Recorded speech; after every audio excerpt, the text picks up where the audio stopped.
Hello friends, GK GS for all exam YouTube channel पर आपका स्वागत है। और आज हम कक्षा 12 के जो भूगोल विषय है उसके चैप्टर 1 है जो मानव भूगोल, प्रकृति और विषय क्षेत्र, उसके बारे में अध्ययन करेंगे। यानी इकाई फर्स्ट है, उसका अध्याय फर्स्ट है ये मानव भूगोल, प्रकृति और विषय क्षेत्र, इसके बारे में अध्ययन करते हैं। तो आप भूगोल एक विषय के रूप में भौतिक भूगोल के मूल सिद्धांत के अध्याय फर्स्ट में पहले ही पढ़ चुके हैं। इस रूप में भूगोल एक विषय के रूप में भौतिक भूगोल के मूल सिद्धांत के अध्याय फर्स्ट में। और क्या आप इसकी अंतर्वस्तु को याद कर सकते हैं? इस अध्याय ने बेहतर रूप से आपका परिचय भूगोल की प्रकृति से करवाया है। आप भूगोल की महत्वपूर्ण शाखाओं से भी परिचित हैं। यदि आप अध्याय को ध्यान से पढ़ेंगे तो आपको मानव भूगोल का प्रकृति विषय क्षेत्र से संबंधित ज्ञान भी हो जाएगा। यानी जो भूगोल है इसमें क्या होता है, दो प्रकार से इसे विभाजित किया गया है। पहला कौन सा है, भौतिक भूगोल, और दूसरा है मानव भूगोल। तो हम इसमें पढ़ेंगे मानव भूगोल के बारे में, यानी कि जो मानव और जो प्रकृति है उसके मध्य किस प्रकार से पाया जाता है, इसके बारे में अध्ययन करेंगे। और जो भूगोल है ये किससे बना है, अंग्रेजी के शब्द जियोग्राफी से बना है, जियोग्राफी से बना है। और जियोग्राफी है वो जियो प्लस ग्राफोज से बना है, जियो प्लस ग्राफोज से। और जहाँ पर जियो का अर्थ होता है पृथ्वी और ग्राफोज का अर्थ होता है वर्णन। यानी जियोग्राफी का अर्थ क्या होगा, पृथ्वी का वर्णन करना, या फिर पृथ्वी का अध्ययन क्या कहलाता है, भूगोल कहलाता है। यदि आप अध्याय को पुनः पढ़ें तो आपको मानव भूगोल का मुख्य विषय भूगोल से संबंध भी ज्ञात हो जाएगा।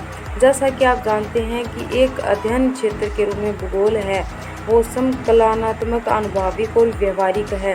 अतः भूगोल की पहुंच कैसी है, विस्तृत है। और किसी भी घटना, कोई भी घटना होती है, परिघटना होती है, उनका जो दिक् काल के संदर्भ में परिवर्तित होता है उसका भौगोलिक ढंग से अध्ययन किया जाता है। यानी भूगोल से संबंधित किसी भी वस्तु यानी घटना का अध्ययन करते हैं तो वो समय के अनुसार अध्ययन करते हैं। आप धरातल को किस प्रकार देखते हैं, धरातल को किस प्रकार देखते हैं? क्या आपको लगता है कि पृथ्वी के प्रमुख दो घटक हैं? पृथ्वी के प्रमुख दो घटक हैं प्रकृति, भौतिक पर्यावरण, और जीवन के रूप में जिसमें मनुष्य भी सम्मिलित है। अपने परिवेश के भौतिक और मानवीय घटकों की सूची बनाइए। भौतिक भूगोल भौतिक पर्यावरण का अध्ययन करता है। भौतिक भूगोल में किसका अध्ययन करते हैं हम, प्रकृति यानी पर्यावरण का अध्ययन करते हैं। जबकि मानव भूगोल में प्राकृतिक और मानव जगत के बीच जो संबंध होता है और या फिर मानवीय परिघटना होती है उनका वितरण किस प्रकार से पाया जाता है और उनके घटित होने का कारण क्या है, और विश्व के विभिन्न भागों में सामाजिक आर्थिक विभिन्नता है उनका अध्ययन किया जाता है। आपको इस तथ्य का पहले से भी बोध होगा कि एक विषय के रूप में जो भूगोल है उसका मुख्य सरोकार पृथ्वी को मानव के घर के रूप में समझना और उन सभी तत्वों का अध्ययन करना है जो मानव को पोषित करता है। यानी कि हम मानव भूगोल में है वो किसका अध्ययन करते हैं, मानव का अध्ययन करते हैं। और मानव है उससे उसके घर किसे बताया गया है, पृथ्वी को बताया गया है। अतः प्रकृति और मानव के अध्ययन के पर बल दिया गया है। और आप अनुभव करेंगे कि भूगोल में द्वैतवाद आया है और इस आशय के व्यापक तर्क वितर्क आरंभ हो गए हैं कि क्या एक विषय के रूप में भूगोल को नियमन बनाने अथवा विवरणात्मक होना चाहिए, क्या इसके विषय वस्तु को व्यवस्थित किया जाना चाहिए और उसके अध्ययन का उपागम प्रादेशिक और क्रमबद्ध होना चाहिए। यानी हम इसका अध्ययन करते हैं तो इसकी विषय वस्तु को एक क्रमबद्ध तरीके से व्यवस्थित करना चाहिए। क्या भौगोलिक परिघटनाओं की व्याख्या सैद्धांतिक आधार पर होनी चाहिए अथवा ऐतिहासिक स्थापगम उपागम के आधार पर?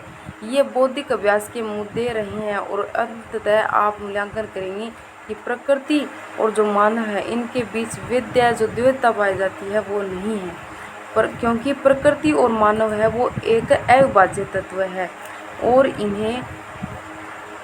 इन्हें समग्रता में देखा जाना चाहिए। यह जानना रुचिकर है कि भौतिक और मानवीय दोनों जो परिघटना है उनका वर्णन मानव शरीर रचना विज्ञान के प्रतीकों का प्रयोग करते हुए रूपों के रूप में किया जाता है। हम सामान्यतः जो पृथ्वी है उसके रूप है, पृथ्वी के रूप है उसको तूफान की आंख, और नदी है उसके मुख, और हिमनद के फ्रोत या नासिका के रूप में, और जल डमरू की ग्रीवा के रूप में, और जो मृदा होती है उसको मृच्छेदिका का वर्णन करते हैं। यानी इस प्रकार मानवीय रूप देकर हम पृथ्वी का वर्णन करते हैं। और इसी प्रकार प्रदेशों, जो गांव होते हैं, नगर होते हैं, उनका वर्णन जीवों के रूप में करते हैं। जर्मन भूगोलवेत्ता राज्य देश का वर्णन जीवित जीव के रूप में करते हैं। सड़क, रेलमार्ग होते हैं, जलमार्ग होते हैं, उनके जाल को प्राय परिसंचरण की धमनियों के रूप में वर्णन किया जाता है।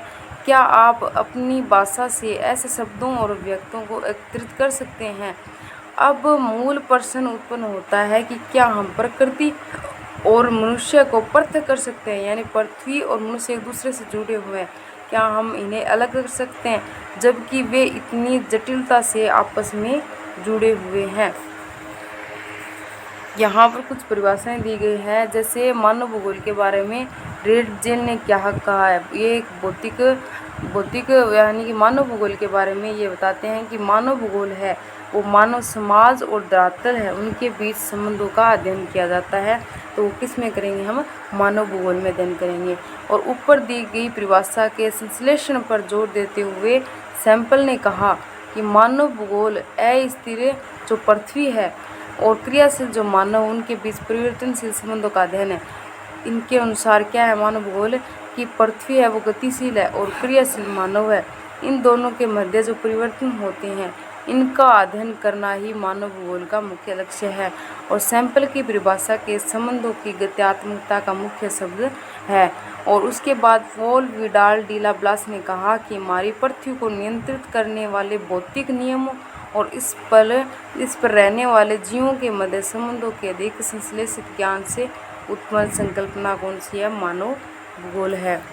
मानव भूगोल पृथ्वी और मनुष्य के अंतर संबंधों की एक नई संकल्पना प्रस्तुत करता है। उसके बाद पढ़ते हैं हम मानव भूगोल की प्रकृति, यानी मानव भूगोल की प्रकृति कैसी है।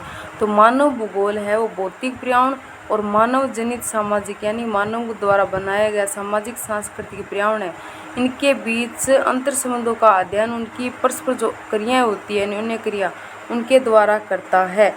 और आप अपनी कक्षा 11वीं की पुस्तक भौतिक भूगोल के मूल सिद्धांत में भौतिक पर्यावरण के तत्वों का अध्ययन कर चुके हैं। और आप जानते हैं कि ये तत्व भूमि की आकृति, मृदाएं, जल और जलवायु और प्राकृतिक वनस्पति और विविध प्रकार के जो प्राणी जात हैं और वनस्पति जात है वो है। क्या आप इन तत्वों की सूची बना सकते हैं जिनकी रचना मानव जगत ने भौतिक पर्यावरण द्वारा प्रदत्त मंच पर अपने क्रियाकलापों के द्वारा की है? ग्रह, गांव, नगर, सड़क और रेलों का जाल, उद्योग और खेत पतन, दैनिक उपयोग में आने वाली जो वस्तुएं हैं वो, और भौतिक संस्कृति के अन्य सभी जो तत्व है वो भौतिक पर्यावरण के द्वारा दिए गए संसाधनों का उपयोग करते हुए मानव निर्मित किए गए हैं। जबकि भौतिक पर्यावरण देखें तो इसमें मानव के द्वारा वृहत स्तर पर परिवर्तित किया गया है, यानी इसमें परिवर्तन किया गया है। और साथ ही मानव जीवन को भी इसने क्या किया? प्रभावित किया है। उसके बाद देखते हैं मानव का प्राकृतिकरण और प्रकृति का मानवीकरण, यानी मानव है वो प्रकृति की ओर अग्रसर हो गया और प्रकृति का मानवीकरण हो गया। इसके बारे में अध्ययन करते हैं। मनुष्य अपने प्रौद्योगिकी की सहायता से अपने भौतिक पर्यावरण से अन्योन्य क्रिया करता है। यह महत्वपूर्ण नहीं है कि मानव क्या उत्पन्न और निर्माण करता है, बल्कि यह अत्यंत महत्वपूर्ण है कि वह किन उपकरणों और तकनीकी की सहायता से उत्पादन करता है और निर्माण करता है। प्रौद्योगिकी किसी समाज के सांस्कृतिक विकास के स्तर की सूचक है और मानव प्रकृति के नियम को बेहतर ढंग से समझने के बाद ही प्रौद्योगिकी का विकास कर पाया है। उदाहरणार्थ ले देखें तो घर्षण और ऊष्मा की संकल्पना, यानी घर्षण से संबंधित और ऊष्मा से संबंधित जो सिद्धांत है उसके द्वारा क्या किया गया? अग्नि की खोज की गई। और इसी प्रकार डीएनए और आनुवंशिकी देखें तो उसके रहस्यों की समझ से हमने अनेक बीमारियों पर विजय प्राप्त कर ली है। और अधिक तीव्र जो गति से चलने वाली जो यान है उनके द्वारा विकसित करने के लिए हमने वायु के गति के जो नियम है वो भौतिकी में पढ़ते हैं। तो आप देख सकते हैं कि प्रकृति का ज्ञान है वो प्रौद्योगिकी को विकसित करने के लिए महत्वपूर्ण है, यानी कि हमें प्रकृति है उसको समझना होगा पहले, उसके बाद हम उसमें परिवर्तन कर सकते हैं। और प्रौद्योगिकी मनुष्य पर पर्यावरण की बंदिशों को क्या करती है, कम करती है। प्राकृतिक पर्यावरण में अन्योन्य क्रिया कोई आरंभिक अवस्थाओं में मानव इससे अत्यधिक प्रभावित था, यानी शुरुआत में क्या था, इससे बहुत ज़्यादा मानव प्रभावित होता था और उन्होंने प्रकृति के जो आदेश थे, यानी प्रकृति में जो भी क्रियाकलाप होते हैं उसके अनुसार अपने आप को उसे डालना पड़ता था। और इसी कारण यह प्रौद्योगिकी का स्तर अत्यंत क्या था, निम्न था। और मानव के सामाजिक विकास की अवस्था भी उसमें कैसी थी, आदिम थी, यानी आदिम रूप में व्यक्त रहता था, प्रकृति पर हावी था, प्रकृति मनुष्य पर एकदम हावी थी। और आदिम मानव समाज और प्रकृति की प्रबल शक्तियों के बीच इस प्रकार की जो अन्योन्य क्रिया थी उसको कहा जाता है पर्यावरणीय निश्चयवाद, यानी जो प्रकृति है जिस प्रकार का व्यवहार करती है उसी प्रकार मानव को रहना पड़ता था। और प्रौद्योगिकी विकास की इस अवस्था में हम प्राकृतिक मानव की कल्पना कर सकते हैं, और जो प्रकृति को सुनता था और क्या करता था, उसकी प्रचंडता से क्या होता था, भयभीत होता था और उसकी पूजा करता था। ये है, इसे कहते हैं पर्यावरणीय निश्चयवाद।